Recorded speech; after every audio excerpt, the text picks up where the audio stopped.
Welcome to Gong Bu Variations. There are the same set of variations for Gong Bu as we did for Ma Bu. In Ma Bu there was 12 variations. In Gong Bu there is also 12 variations that we're going to look at, and they are similar but slightly different. The first three variants again go back to frame size, whether you are doing your Gong Bu in a medium frame, a large frame, or a small frame. From a medium horse stance, you are going to get a medium Gong Bu. Medium Gong Bu. From a small frame stance, you get small frame Gong Bu. From a large frame,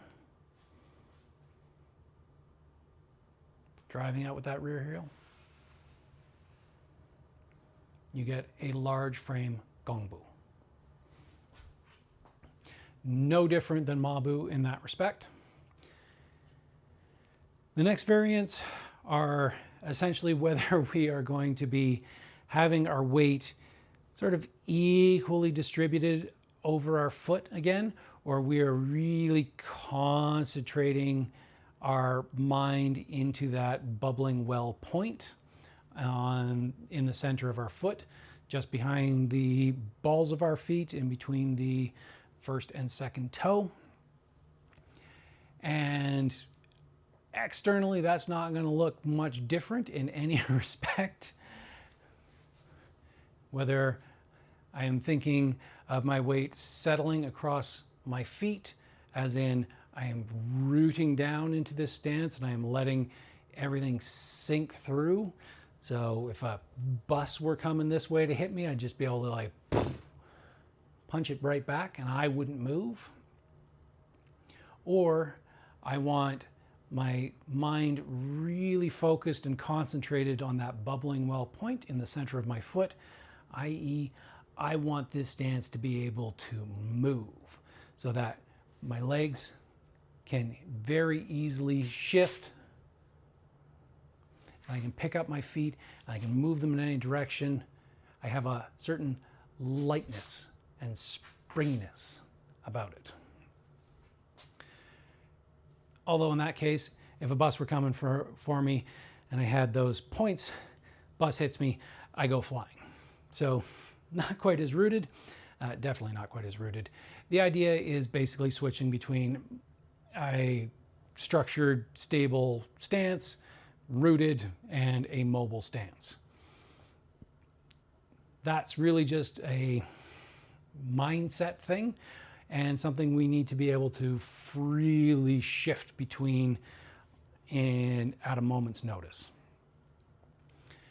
The other set of variants with Gong Bu aren't quite so much our toes either facing straight ahead or out as they were in Ma Bu. It's more to do with the overall width of our stance.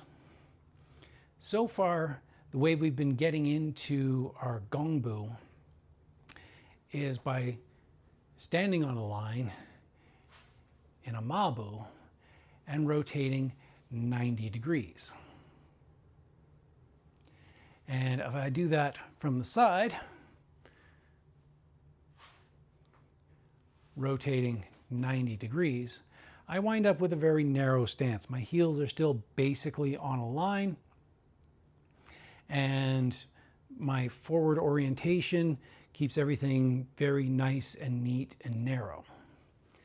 There is, however, a variant of Gong Bu that gets used especially in Yang style Tai Chi, where instead of being very narrow and on a line, my rear foot is actually somewhat to one side and my front foot is somewhat to the other.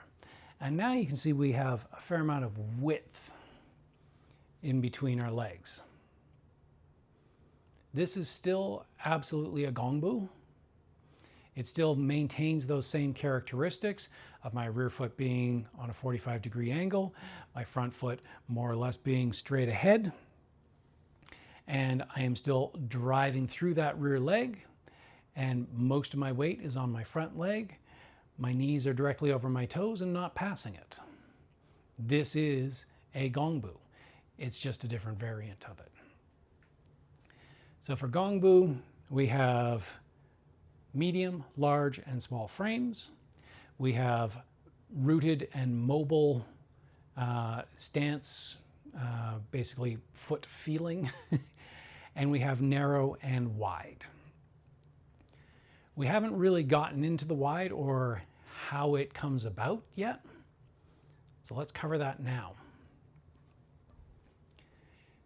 So far, we've been on a line, opening out our toes, and rotating 90 degrees. However, if I don't rotate the full 90 degrees, and instead I go halfway, more 45 degrees to the corner, I'm still going to drive out with my rear leg, just not there, more there, that back corner. So I drive out to that back corner, and I still shift my weight, mostly forward of that line. But now rather than being fully turned at 90 degrees, I'm turned to the corner about 45 degrees. And this makes a big difference in the overall width I get between my legs when I take my Gong Bu. If I show you with my feet in each box of this X, my toes are pointed forward. I'm on a 45-degree angle. I open out my feet, getting into my good strong Ma Bu. From here, I'm going to turn 45 degrees to face the camera, driving my rear heel towards this wall. As I do that, we can see that my Gong Bu now has a significant amount of width in its stance.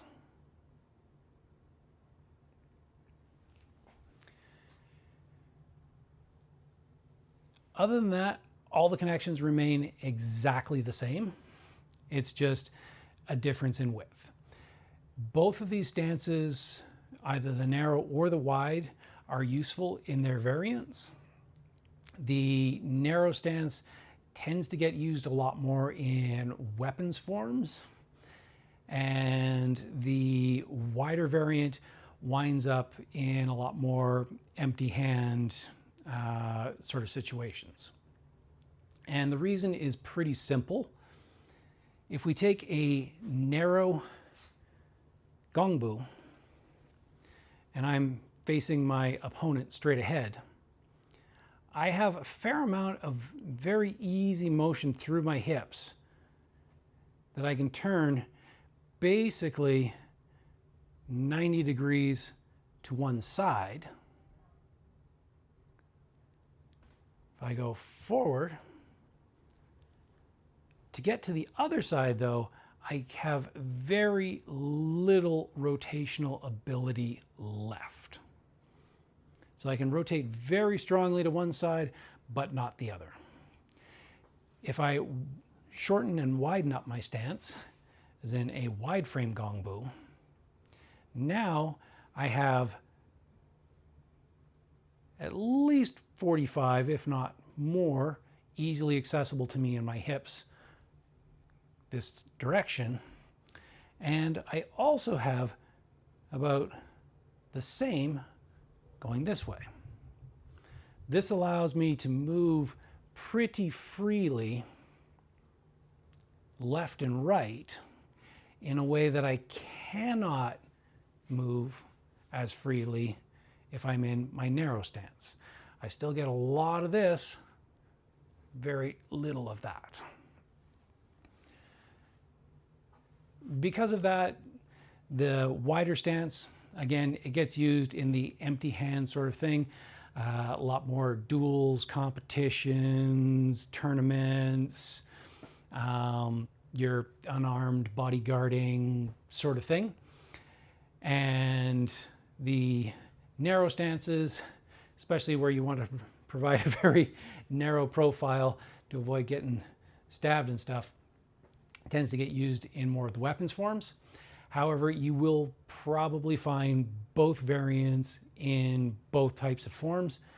Again, it's really just useful for the situation. The biggest difference being, one, that narrow stance, you've got a lot of rotation to one side, very little to the other. And our wider stance, you have a much wider range of rotation, both left and right. So different stances for different situations. And those would be the 12 Gong Bu variations we want to work through. Narrow stance, wide stance, medium frame, large frame, small frame, rooted, and mobile. That covers all the bases for basically every Gong Bu that you are ever going to come across. And we can do them all starting from a nice strong Ma Bu, driving the foot into a narrow, return the heel, driving the heel into a narrow, return the heel, driving the heel towards that wall to get me into a wide, wide, narrow, narrow, wide, wide. Work those in your 3 frame variants and try to get the feeling of them being really rooted and really mobile. That will cover pretty much all of your Gong Bu needs. Thank you for joining me. I think one more of these and we should have stuff pretty well covered.